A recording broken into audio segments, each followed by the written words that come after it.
Now you guys might be wondering why I'm doing the second pick for the best IEM in the world at every price point.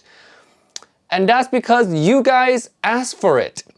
So it's not my fault. Hey friends, Timmy, welcome back to a video on Giz Audio, and today of course we're doing the second place to the world's best IEM at every price point video. The original one was posted a few days ago, but someone in the comment requested I do the second place, so that's what we're here to do. Now of course we're gonna use the same format. We're gonna go over the under 50, under 100, under 200, under 300, under 5, under 750, and endgame, price no limits. Keep in mind again, these are second place. If you wanna watch the first place winner, watch the original video. Alright, let's jump into under 50 category, and the second place I have the Ola bass. I really like the Ola bass. It has energy for vocals while at the same time having a lot of bass to still give it that kind of balanced signature. It is well tuned and not to mention very versatile, so no matter what genre of music you listen to, the Ola bass will play those really well. Moving on to under $100, we have the Truthear's Hexa. Now the Hexa is undeniably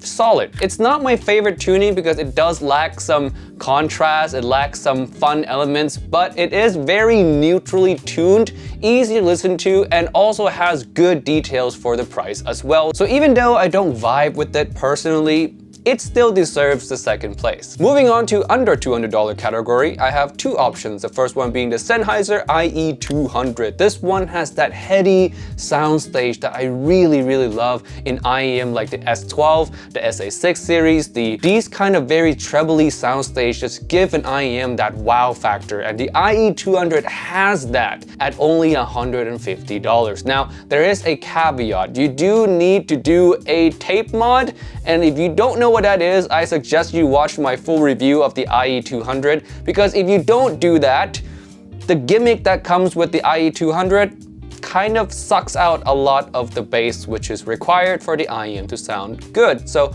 yes, watch my review of the IE200 before you buy it, but it is overall a fantastic IEM. The second option is the winner of the previous year's under $200 category, is the Tangsu X HBV Seishun Wu Heyday. Wow, that is a long name. But yes, a very natural sounding planar IEM. It almost sounds like a dynamic driver, especially in the timbre. It has really nice decay in the timbre overall, and details on it is also very good. Bass is super satisfying as well. Heyday is what you would call an all-rounder. It's really hard to find true faults with it. It does everything relatively well to great. Under $300, we have the Awful Performer 5. Yes, it's back now. It's at the number 2 this year. The number 1 spot was taken over by Tanzim Origin. Sadly, the Awful Performer 5 just doesn't stack up with that IEM, but it's still a really good one nonetheless. $225, very easy to like signature with tons of details for the price. On top of that, it is also quite an exciting sounding IEM. The treble there, although smooth and gives a lot of details, is quite elevated in proportions to the upper mids, giving it that extra bit of sing, that bit of extra sparkle that I personally really enjoy. Moving right along, we have the under $500 category with another Awful. Yes, Performer 8. Some of you guys asked for this one as well, like, Timmy, where's Performer 8? How can you not mention Performer 8? It was just beaten by other IEMs. It's still second place, it's still good, but yes, Performer 8 takes the sparkly qualities of the Performer 5 and pushed that even more so forward by lowering the bass. So the Performer 8 is very much a vocal forward, energy and liveliness forward kind of IEM, as opposed to Performer 5's more balanced out. So if you're into bass, then you wouldn't really go for Performer 8. I would suggest Performer 5 as the better choice between the two. But yes, the special thing about the Performer 8 is the fact that the details are so forward. You hear a lot of micro nuances, and it makes every song sound extra lively, extra technical. It's overall a very uplifting and wowing kind of signature. Next, we have the under $750 category, and of course the winner goes to the previous number 1 spot of the year 2022,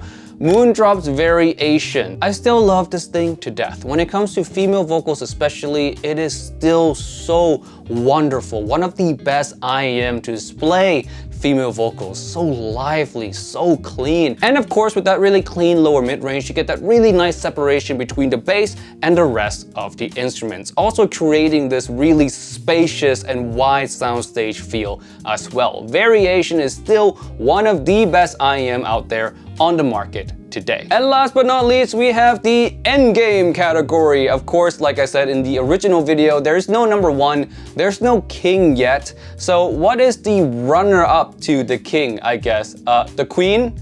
The jack? Well, regardless of the label, the IEM is the Annihilator VX. The only other IEM that I would put alongside the Annihilator as IEMs that have wowed me the most throughout my entire journey. The Annihilator VX still has the highest level of details to me, even beating out the Annihilator itself. The Annihilator has really solid treble and has tons of details, but when it comes to technical performance overall, the VX is still the best at it. Anyone who have listened to the VX in person can attest to that. It just sounds so overwhelmingly technical. Some people have even compared it this way, that other IEMs is like watching TV or watching videos on 1080p resolution, while the VX is like watching on 4K. And again, those of you who have listened to the VX can attest to that is exactly how it feels, and I agree to that feeling as well. All right, that is it for this video today. Thank you so much for watching. Let me know if you want to see the